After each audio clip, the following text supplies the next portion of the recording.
베드로 1서 말씀입니다. 5장 5절에서 11절까지입니다.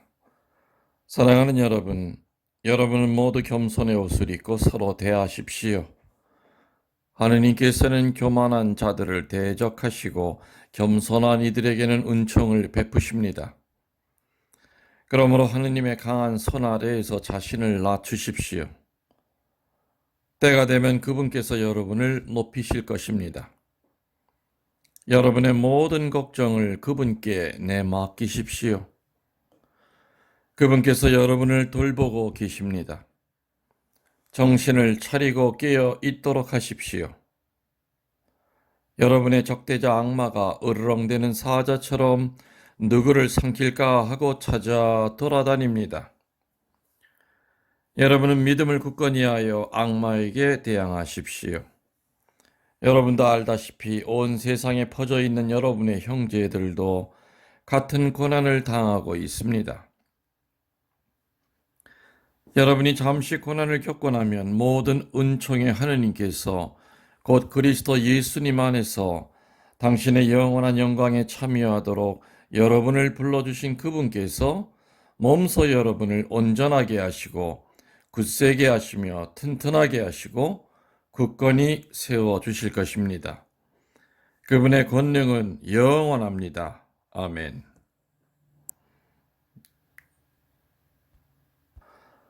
전미 예수님, 오늘 부활 2주 토요일 마르코복음사가 축일입니다. 축일날 일독서가 베드로 전서 조금 전에 읽은 겁니다. 베드로 전서에서 믿음을 가진 우리들이 어떻게 살아야 되는지를 정말 은혜롭게 베드로 사도가 설교하고 계시기 때문에 오늘은 복음을 읽고 복음에 대한 묵상보다는 베드로 사도의 그 설교 내용을 가지고 같이 묵상하고자 합니다. 사도 베드로는 오늘 독서를 통해서 겸손의 옷을 입어야 된다. 그리고 그 겸손의 옷을 입은 채로 하느님과 이웃에게 봉사하는 자세를 가져야 된다고 얘기합니다. 다시 말하면 봉사의 옷은 아주 중요합니다. 많은 사람이 겸손을 가장한 그 교만의 옷을 칭칭 두르고 하느님과 이웃에게 봉사하는 척해서는 안 된다는 얘기죠. 그래서 오늘 베드로 사도는 첫 마디가 하느님과 이웃에게 봉사하려는 자세를 갖는 사람은 반드시 겸손의 옷을 입어야 된다고 얘기합니다. 여러분들은 어떤 영적인 옷을 입고 사십니까? 주님 보시기에 겸손의 옷을 입고 계십니까? 아니면 분노의 옷을 입고 계십니까? 아니면은 상처로 헌데투성이가 된 그런 넝마 같은 옷을 입고 계십니까? 아니면은 다른 사람을 업신여기는 옷을 입고 계십니까? 아니면 미움의 옷을 입고 계십니까? 베드로 사도는 겸손의 옷을 입어야만 하느님과 이웃에게 올바른 봉사를 할 수 있다고 강조하십니다. 그러면서 베드로 사도는 믿음을 가진 우리들이 반드시 묵상하고 잊지 말아야 될 것 네 가지를 설명하고 계십니다. 첫 번째는 믿음을 가진 우리들은 하느님의 권능에 복종해야 됩니다. 두 번째는 근심 걱정을 하느님께 맡겨야만 됩니다. 세 번째로는 정신을 차려서 깨어 있고 악마를 대적해야 됩니다. 네 번째는 고난을 참아 견뎌야만 됩니다. 라고 얘기하고 있습니다. 자, 그러면 이 네 가지를 우리 짧게나마 좀 묵상하도록 하겠습니다. 믿음을 가진 우리들이 반드시 지켜야 될 거 네 가지라고 그랬고요. 그 첫 번째가 하느님의 권능에 복종해야 된다라는 얘기를 하십니다.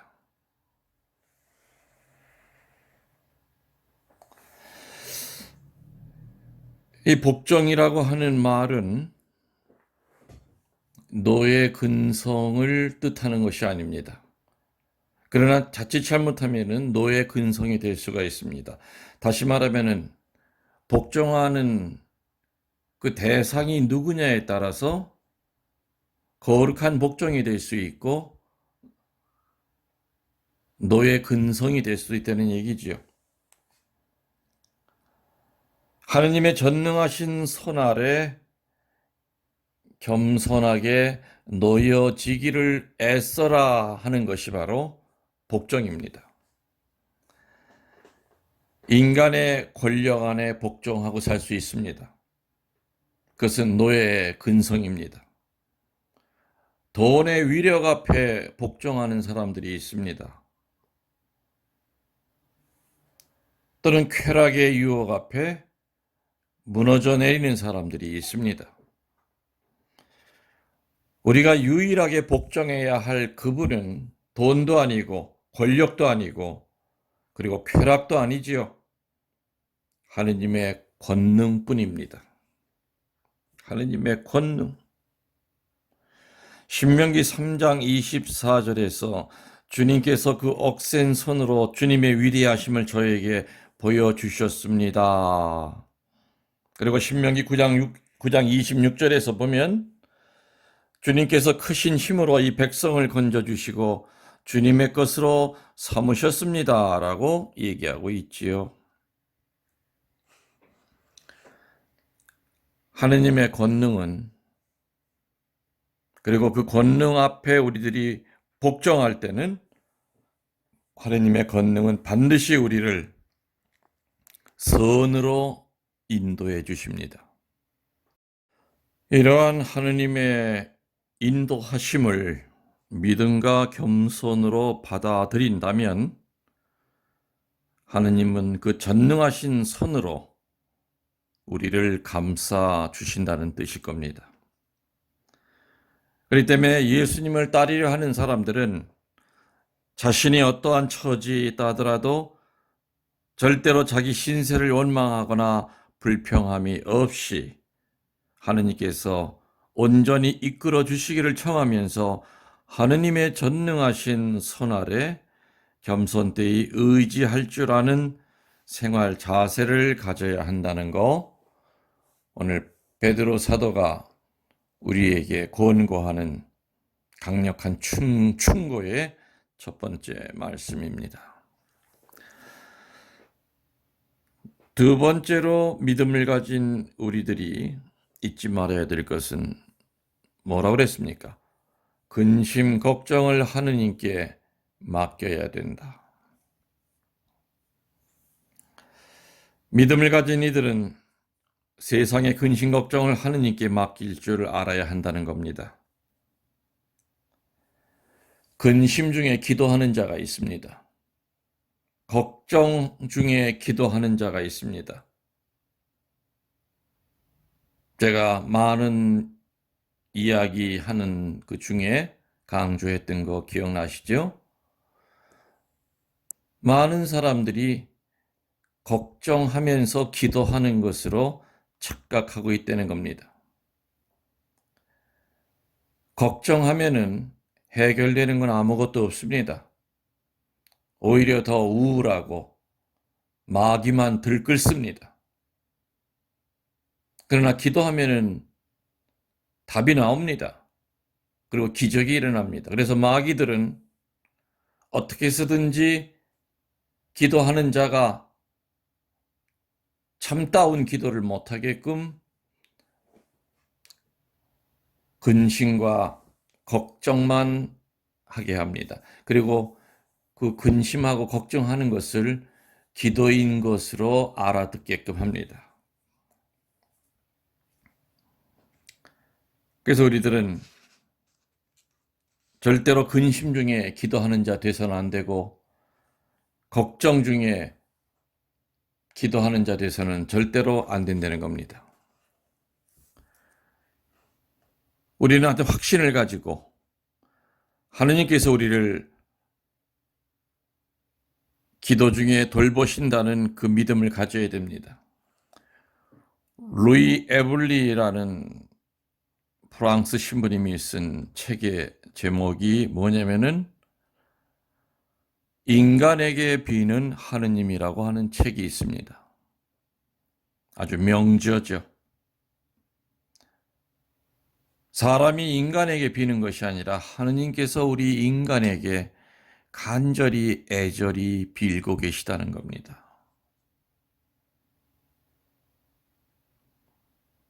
우리들이 하느님께 매달리고 기도할 때는 아마 10개 중에 9개는 청혼일 겁니다.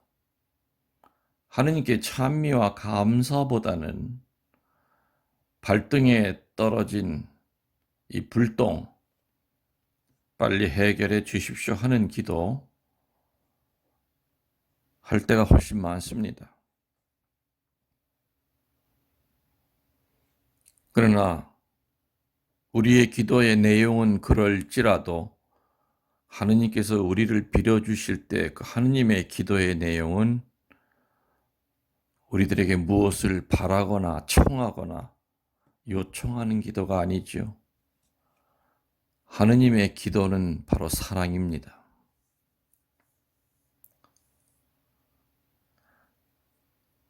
그래서 루이 에블리 신부님의 그 책, 인간에게 비는 하느님이라고 하는 그 말의 뜻은 사랑을 주고자 애쓰시는 하느님이라는 그런 뜻일 겁니다. 로마서 8장 32절에서 바오로 사도가 말한 대로 자기 아들을 우리에게 주신 하느님께서 그 아들과 함께 모든 것을 우리에게 아낌없이 주실 것을 우리는 확신할 수 있기 때문입니다. 사람에게 피는 하느님이라는 말 뜻은 바로 당신의 독생성자 외아들을 우리에게 보내셨다는 그 말과 뜻이 같을 겁니다.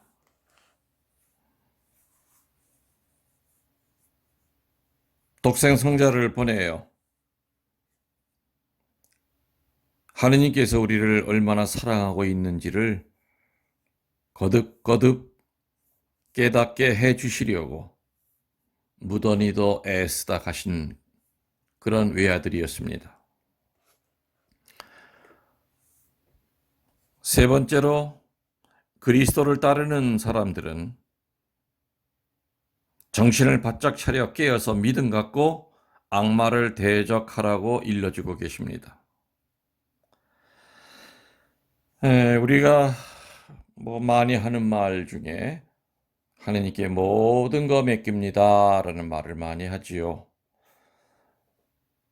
이 모든 것 맡긴다고 하는 말의 뜻은 우리 쪽에서는 아무것도 하지 않으면서 뒷전에 물러앉아 있으면 하느님이 알아서 모든 거 해주신다는 그 말이 절대로 아닙니다. 하느님과 우리 사이에도 신뢰와 그 노력이라고 하는 이 불가분의 관계가 반드시 존재해야 됩니다.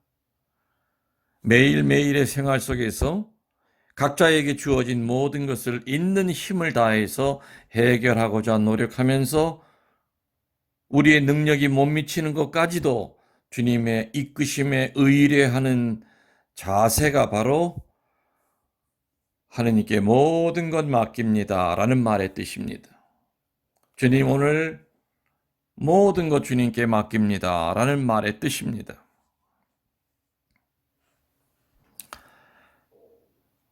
베드로는 겟세마니 동산에서 예수 그리스도와 함께 깨어 있어야 했을 때 자신의 동료들과 자신은 잠을 자고 있었다는 그 뼈아픈 실수를 항상 기억하고 있었기 때문에 그리스도를 따르는 이들은 모든 일에 깨어 노력하고 모든 힘을 다하는 자세를 가져야 한다고 자기 체험에서 우러난 충고를 일러주고 있는 겁니다. 나처럼 돼서는 안 된다. 겟세마니에서, 타볼산에서 그 영적인 졸음 때문에 타볼산에서 예수님의 거룩하게 변모되는 모습도 놓쳤고, 피땀 흘려가면서 기도하는 그 예수님 옆에서 같이 깨어서 피땀 흘려야 되는데도 불구하고 잠만 자고 있었다고 하는 그 어두운 상처, 그 기억, 그것 때문에 깨어 있으라고 얘기합니다. 정신을 바짝 차려서 깨어서 악마를 대적하라고 강조합니다. 그래야만 우리는 악마에게 발붙일 자리를 주지 않게 된다는 겁니다.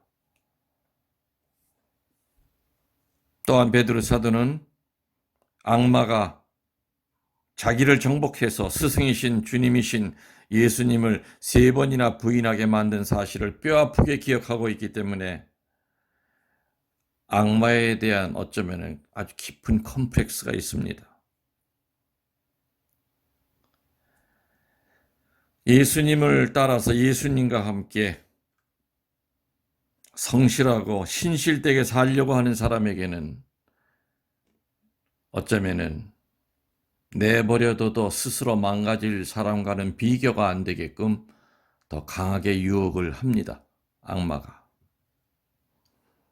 그래서 베드로 사도는 누구한테서 들은 이야기가 아니라 본인 자신의 그 뼈아픈 악마에게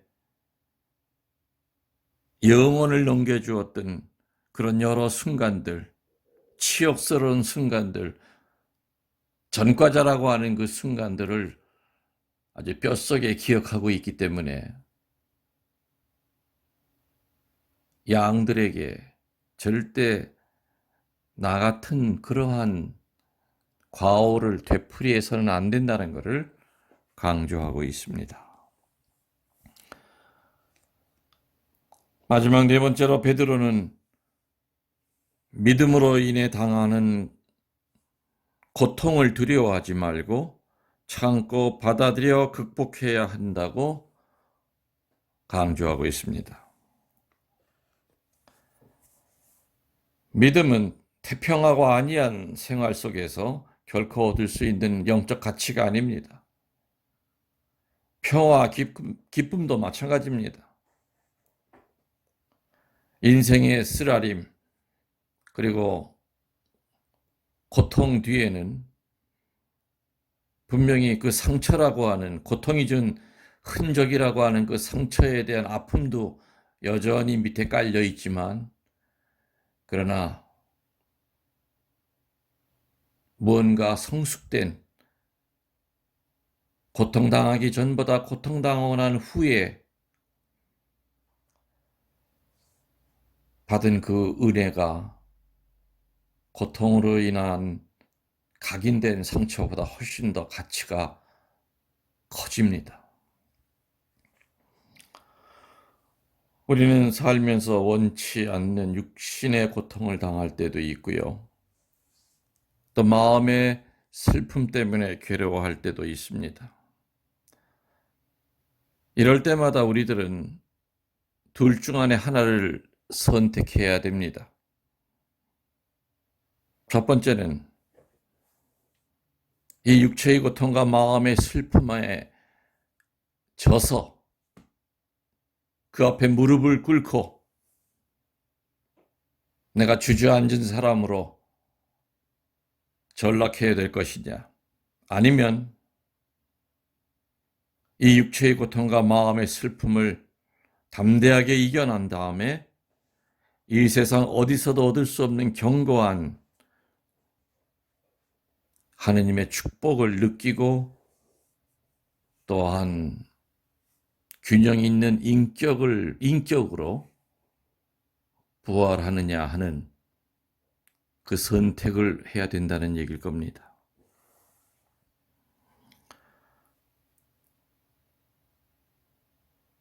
고난은 겪는 사람으로 하여금 어려움 속에 견뎌내는 끈질긴 성격과 새로운 것에 대처하는 강한 힘을 만들어줍니다. 믿음의 고뇌의 용광로 속에서 단련되지 않으면 굳은 믿음이 될 수가 없습니다. 고통과 슬픔, 실망과 좌절을 경험하고 지켜나가는 신앙은 참으로 귀중한 겁니다.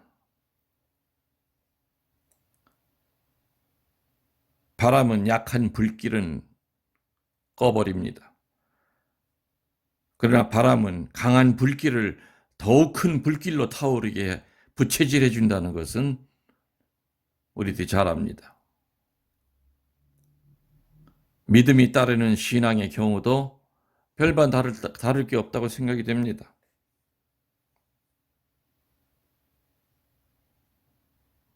우리가 인생에 실패했던 순간에 단순히 거칠에 불과했던 것이 무엇이었고, 또 그 인생에 실패했을 때 내가 정말 근본적으로 필요했던 것이 무엇이었던가를 발견하게 됩니다. 고통을 통하여. 오늘 베드로 사도가 우리에게 당부하신 거 다시 한번 정리하겠습니다. 겸손의 옷을 입어야만 하느니가 이웃에게 사심없는 봉사를 할 수 있다는 것을 먼저 강조하시고, 또 그런 자세가 됐을 때 믿음을 가진 우리들은 네 가지를 반드시 지켜야 되는데, 첫 번째는 뭐라 그랬습니까? 권능이라고 하는 단어가 나옵니다. 두 번째는 근심 걱정이라고 하는 단어가 나오고, 세 번째는 악마라고 하는 단어가 나오고, 네 번째는 고난이라고 하는 단어가 나옵니다. 하느님의 권능에 복종해야 된다는 게 첫 번째고, 두 번째는 근심 걱정 하느님께 온전히 맡겨야 된다는 것이 두 번째고, 세 번째는 정신 차려서 깨어서 악마를 대적해야 된다는 것. 내가 그전에 겪었던 그 전철을 밟지 말라는 겁니다. 예수님 3번 배반하고 영적인 졸음에 빠져 창피하게 살았던 내 과거의 그 삶을 답습하지 말라는 겁니다. 마지막 네 번째는 고난을 참고 견뎌야 한다는 거였습니다. 교회 여러분들, 아마 이제 오늘 이 강론으로 벽을 바라보면서 하는 강론은 이제 끝이 난 것 같습니다. 이제 주일부터 성당에서 이번 주일은 이제 수녀님들과 같이 하고, 이제 화요일부터 평일 미사 진행이 됩니다. 미사하면서 이제 녹음을 하기 때문에 저도 훨씬 더 편안하게 강론을 할 수 있을 것 같고, 또 신자들의 얼굴을 보면서 또 신자들의 그 영혼의 상태를 보면서 기도해 줄 수 있는 그러한 강론이 될 거라고 생각이 됩니다. 2달 동안 벽을 바라보면서 강론을 했지만은 여러분들이 앞에 앉아 있다고 생각하려고 무던히도 애를 썼습니다. 그래야만 내가 좀 덜 부자연스러워졌기 때문입니다. 아무튼 여러분들 강론 들어주시느라고 고생하셨습니다. 그리고 이 코로나 어려운 시기 아직 다 끝난 게 아닙니다. 뭐 가을에 잘못하면은 다시 또 유행이 될 수도 있다는 얘기도 들리고, 아무튼 전 세계의 팬데믹은 아직 현재 진행형입니다. 2달 동안 제가 매일같이 올리는 이 강론이 여러분들의 신앙생활에 도움이 됐다면 하느님께 감사드릴 뿐입니다. 여러분들 사랑합니다. 주님께서 여러분과 함께 전능하신 천주 성부와 성자와 성령께서는 이 강론을 듣는 모든 이들에게 강복하시고 축복을 내려주소서. 우리 주 그리스도를 통하여 비나이다. 아멘.